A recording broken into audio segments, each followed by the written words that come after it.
que eu quero dizer é, esse não pode ser um movimento partidário. Não pode ser um movimento do partido A, B ou C. Mas os partidos têm que se manifestar em face dele. Com essa cartilhazinha, que eu quero dizer que eu li ontem, viu? Então li depressa e mal. E parece que já há uma pauta comum. No caso, por exemplo, dos docentes, com todas as diferenças que temos, o Andes tem um projeto que, inclusive, eu não diria resolve, mas abre um denominador comum, por exemplo, na luta que é específica de cargos e salários. Nós não temos que partir do zero. Nós não temos que inventar a roda. Há inúmeras experiências na universidade hoje, especialmente no domínio da extensão.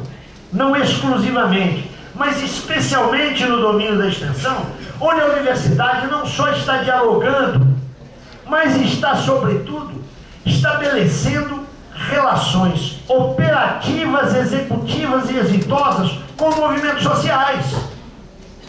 Na minha universidade, por exemplo, que não tem lá uma grande política de extensão, né? Quero deixar isso claro. Isso é um nó à política de extensão da UFRJ.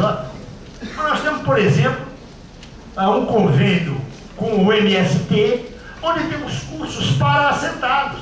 E essas experiências, eu estou citando apenas uma, essas experiências estão se multiplicando pelo país. Então eu retomo. Eu sei por onde não se vai. Não se vai partidarizando esse movimento. Não se vai com esse movimento sendo um movimento de esquerda, mas é preciso, notem, que as vanguardas, que penso serem os partidos de esquerda, estabeleçam um diálogo franco, um diálogo amistoso, que não esconda as diferenças, mas que permita uma unidade em termos de uma proposta mínima. Acho que tem uma indicação para a gente ir adiante. Certamente vocês não vão concordar comigo. Mas eu diria que a universidade, a nossa universidade, se divide em 3 grandes segmentos. Há os revolucionários, aqueles que estão empenhados em mudar a nossa sociedade, mudar o mundo e, portanto, mudar a universidade. Esses caras são no máximo 10%.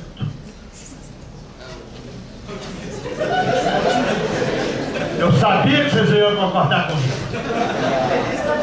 Tem os reacionários. Reacionários. Restauradores. Mas quero dizer para vocês que esses são no máximo 10%.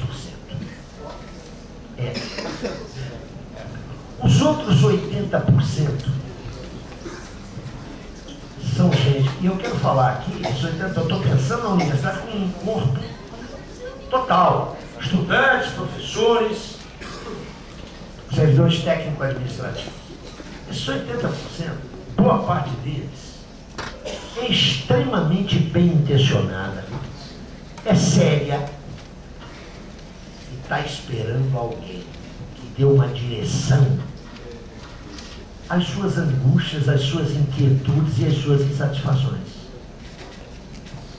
Se este movimento for capaz de dar essa direção, nós podemos mudar a universidade. É claro que eu não tenho ilusão de que nós vamos mudar a universidade sem mudar a sociedade. Mas essa pergunta é aquela de quem nasceu primeiro, a galinha ou o ovo. Eu me recuso a fazer isso. O nosso espaço de intervenção é a universidade. Entendamos, sem hegemonismos, essa causa não pode ser só a nossa causa. Ela tem que ser a causa da massa do povo brasileiro. Eu estou convencido que é possível reverter isso. Agora, num panorama onde a luta de classes na universidade opera com uma intensividade. Quero dizer para vocês que eu estou aposentado. 6 meses eu estou, 7 meses eu estou aposentado. Mas atenção, eu continuo trabalhando, né? Não recebo nada por isso. Mas eu acho que a minha trincheira é a universidade. Quero lhes dizer que mudar essa instituição é difícil, mas é possível. É possível. Eu tenho 64 anos. Quando eu entrei na universidade, tinha uma figura, não sei se o professor Riso pegou isso, ele deve ser mais novo que eu, a figura do catedrático. Não era catedrático por concurso em geral, hein? Era um negócio que vinha de pai para filho. Esse cara era o dono da universidade. Ele fazia o que queria na cátedra dele. Ele era inamovível.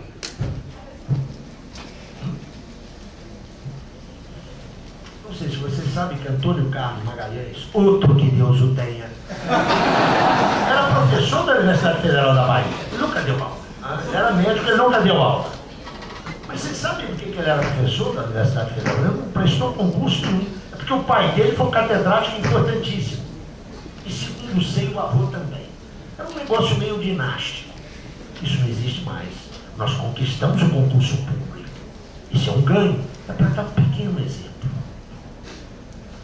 É um espaço contraditório, ainda que com hegemonia, e nós juntos podemos trabalhar lá. Agora, por favor, não podemos trabalhar só os 10% revolucionários.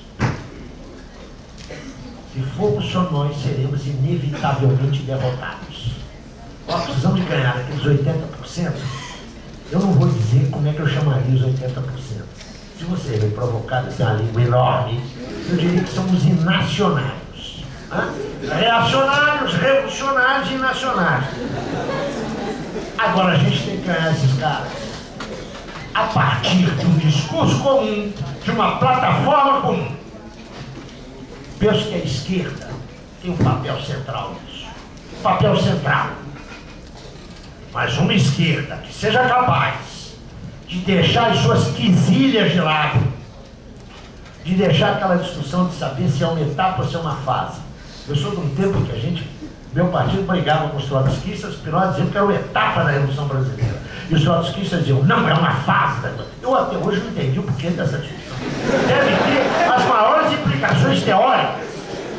Essa nossa discussão exige que cada um de nós tenha clareza teórica, tenha firmeza na defesa das suas posições ideológicas, mas tenha, sobretudo, a dimensão do caráter plural que essa luta tem.